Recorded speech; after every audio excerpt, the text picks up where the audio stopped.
எடப்பாடிக்கு தான் அவர் பேப்பரம் படிக்கிறது இல்லை, அரசியலும் தெரியறது இல்லை, வாயில் வந்த மாதிரி பேசிட்டு போறாரு. தமிழ்நாட்டு உரிமைகள்லாம் தார வார்த்தை கொடுத்துட்டு அடிமைத்தனம் பண்ணிட்டு இருக்கவங்க எங்களை பத்தி பேசுற தகுதி இருக்கா?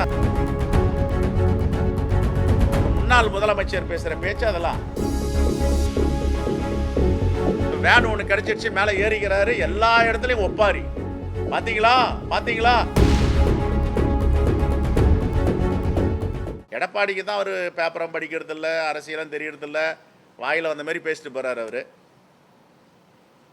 அவரை மாதிரி அநாகரிகமாலாம் எங்களுக்கு பேச தெரியாது, கொச்சைப்படுத்தி பேச தெரியாது. அவர் பேப்பர் படிக்கணும், சட்டப்பேரவை இருக்கிறது இல்லையா? காலையில் வராரு, எழுந்து பேசணுன்னுவார், இது பேச வேண்டிய நேரம்னு வெளிநடை பண்ணுவார். பேப்பர் படிக்கணும், என்னென்ன காங்கிரஸ் எதிர்க்குதுன்னு நாங்கள் சவால் விட்டு சொல்கிறோம்ல. மக்கள் பிரச்சனையில் காங்கிரஸ் எதை எதிர்க்காமல் இருந்திருக்கு? அரசு கொண்டு வந்தது எல்லாத்தையும் நாங்கள் எதிர்த்திருக்கோம்.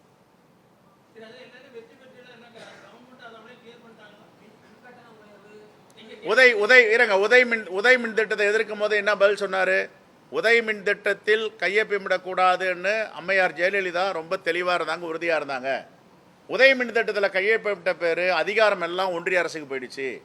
இப்போ இந்த டேரிஃப் ஏற்றினா தான் எங்களுக்கு கடன் கொடுக்குறான்றாங்க, வேற வழியில் ஏற்றுறோன்னு சொன்னாங்க. நீட்டுக்கு என்ன சொன்னாங்க? அம்மையார் ஜெயலலிதா அவர்கள் இப்போ பாஜக தலைவர் நட்டா இருக்கும் போது அவர் மக்கள் நல்வாழ்வுத்துறை அமைச்சராக இருந்தார். அவங்க இருக்க வரைக்கும் நீட்டை உள்ள விடலை. யார் போய் கையெழுத்து போட்டு வந்து நீட்டை உள்ள விட்டது? ஜிஎஸ்டி வரவே கூடாதுன்னாங்க. ஜிஎஸ்டி எதிர்த்து 2 பேர் தான். மோடி எதிர்த்தார், குஜராத்தில் ஜிஎஸ்டி வரவே விட மாட்டேன்னாரு, பிரதமராக இருந்தோன்னு இம்ப்ளிமெண்ட் பண்ணார். ஆனால் அம்மையார் ஜெயலலிதா அவர்கள் கடுமையாக எதிர்த்தாங்க. அதில் போய் கையொப்பமிட்டது யார்? தமிழ்நாட்டு உரிமைகள்லாம் தார வார்த்தை கொடுத்துட்டு அடிமைத்தனம் பண்ணிட்டு இருக்கவங்க எங்களை பற்றி பேசுகிற தகுதி இருக்கா? காங்கிரஸை பற்றி. தமிழ்நாட்டு உரிமையும் பறி கொடுத்துட்டாங்க. அவங்க கட்சியை பற்றி எங்கள் கட்சியை பற்றி அவர் பேசுவார், என்ன வேணாலும் பேசுவார். அவங்க கட்சியை பற்றிலாம் நாங்கள் அநாகரிகமாக பேச மாட்டோம். ஆனால் இன்றைக்கி அதிமுகவுடைய நிலைமை என்னன்றது எல்லாருக்கும் தெரியும். ஒரு முன்னாள் முதலமைச்சர் பேசுகிற பேச்சு அதெல்லாம்.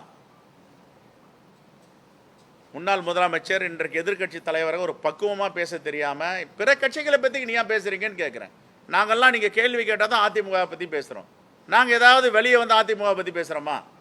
ஒரு வேன் ஒன்று கிடைச்சிருச்சு, மேலே ஏறிக்கிறாரு, எல்லா இடத்துலையும் ஒப்பாரி. பார்த்தீங்களா பார்த்தீங்களா? என்னதை பார்த்தீங்களா? ஒருமையில் பேசுறது, எல்லாரையும் தரைக்குறைவாக பேசுறது, கொச்சைப்படுத்தி பேசுறது, பிச்சைக்காரர்கள்ன்றது, ஒட்டு போட்ட சட்டை போட்டுக்கிறாங்கன்றது, இதெல்லாம் ஒரு தலைவருக்கு அழகாங்க? தமிழ்நாட்டில் எம்ஜிஆர் அரசியலை பார்த்தோம், ஜெயலலிதா அரசியலை பார்த்தோம், அதிமுகவில் இது மாதிரி ஒரு 3ஆம் தர அரசியலை முதல் முறையாக பார்க்குறோம். செய்திகளை உடனுக்குடனும் துல்லியமாகவும் தெரிந்து கொள்ள சப்ஸ்கிரைப் பண்ணுங்க.